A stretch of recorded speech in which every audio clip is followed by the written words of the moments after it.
Tlai tla eng môi ang ngain karum kay variang ahiang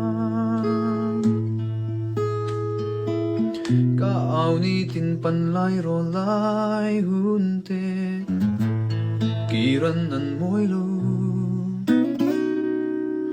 liam tu rasyam tu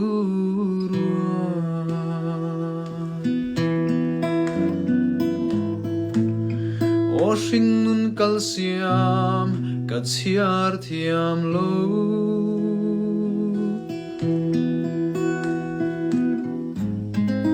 pham khua an lo ila lung le kiang kat hir bang thelo tlai tla eng môi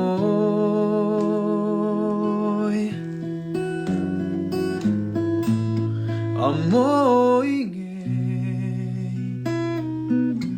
lung lên ti zual turan achang thì này in la bắc lo mai the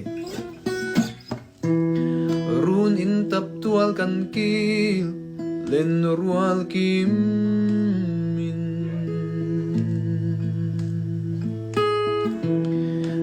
dang kan ngai lo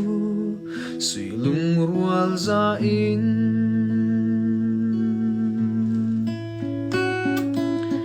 kan ei kan in kan lim kan nui ho trin tu na ero zong thon thu an chang zo ta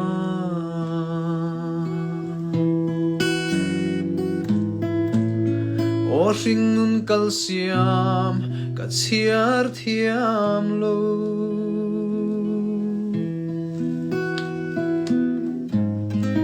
pham khua an lo ila lung le kiang em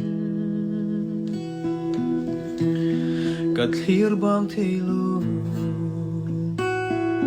tlai tla eng môi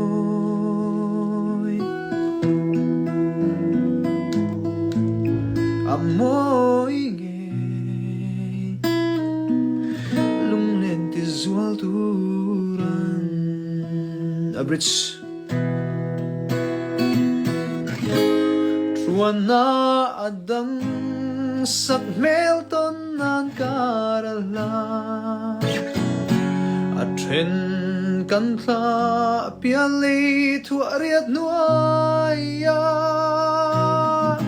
to khom ni om thei to ne mo pialian her chuak le mai se pan lai nun thiam lim ka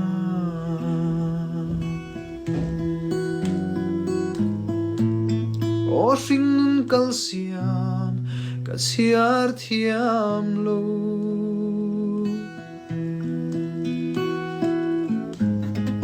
pham khua an lo ila lung lên akiang ang em ka clear bang thelo